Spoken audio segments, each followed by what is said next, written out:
Salut à toi, bienvenue sur Youti. Aujourd'hui, je vais te montrer avec une petite presse.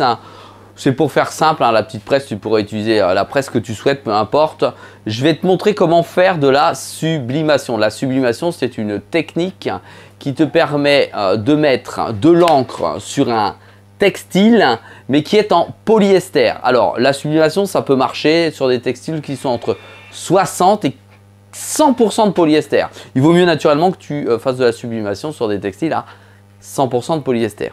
Aujourd'hui, je vais te montrer comment marquer par exemple un gilet, parce que les gilets comme ça de sécurité HV, haute visibilité, pour l'explication pour que tu comprennes, eh bien c'est du polyester. L'avantage, c'est que dessus, tu vas directement venir imprégner ton encre dans la fibre polyester. Et après, ça part plus. C'est-à-dire que tu peux laver à 60, voire jusqu'à 90 degrés, puisque ce sont des vêtements de travail. Et normalement, ça ne devrait pas partir. Je dis normalement parce que moi, je ne les porte pas, les vêtements, je les fais parce qu'il y a des commandes et puis après, ça repart.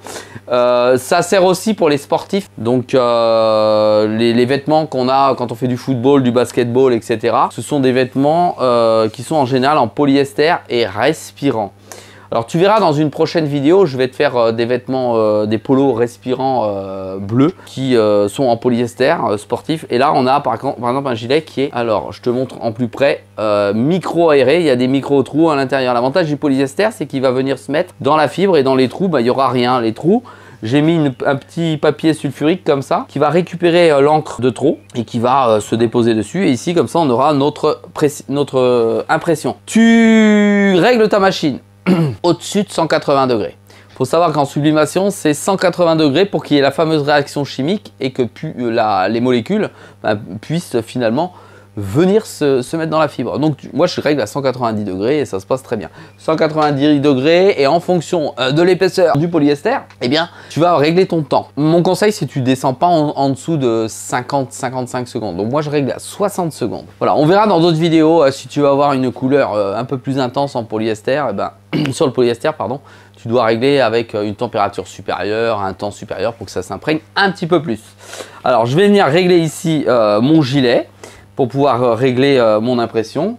Je vais prendre ici mon logo que je vais venir poser dessus puis ensuite presser. C'est un logo en noir puisqu'on est sur de l'orange et tu dois bien comprendre que la sublimation, si tu as de la couleur, c'est bien une couleur que tu vas mettre dans une fibre qui a également une couleur. Donc si tu as du jaune, tu mets ça avec du orange, il est très peu probable que tu puisses obtenir la couleur du jaune qui se trouve sur ton logo d'impression. Donc là, on va mettre de l'impression en noir pour garder la couleur noire parce que celle-ci est une couleur bien supérieure à la couleur orange. Donc pas de couleur sur des produits de couleur. Donc la sublimation, tu dois faire ça sur des t-shirts en polyester comme ceci, en blanc. Comme ça, tu vas pouvoir, si tu as du bleu, tu vas faire du bleu, etc. etc.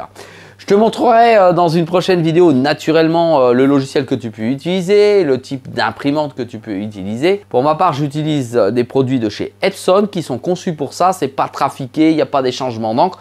Tout est prévu puisque la balance des couleurs, la balance de la chrominance est difficile à faire. Donc je prends mon logo ici, voilà, et je viens la poser ici. Je règle la position du logo sur la machine, voilà, comme ceci.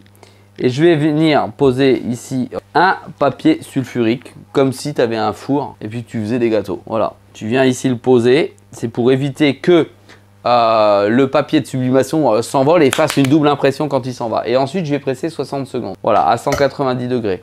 Donc là, j'ai mon gilet. J'ai ma presse semi-automatique qui vient presser dessus. Et l'encre est en train de chauffer. Et donc, ça va déclencher la réaction chimique qui va déposer l'encre directement dans la fibre. Alors, si tu as bien suivi et tu as bien compris, tu ne peux pas faire de la sublimation sur du bleu marine parce que tu n'as pas de la couleur blanche. Ça n'existe pas en sublimation du blanc. Voilà, donc il te faut un support blanc ou un support de couleur pour faire du noir dessus. Voilà. Et ensuite, tu presses pendant 60 secondes. Il nous reste 26 secondes. Ça sort sur des planches comme ceci, la sublimation. D'accord. Et après, tu découpes ton logo comme ceci, avec une paire de ciseaux. En général, tu scotches avec un scotch qui passe sous la chaleur pour éviter que le produit que tu as mis dessus, le transfert finalement s'envole.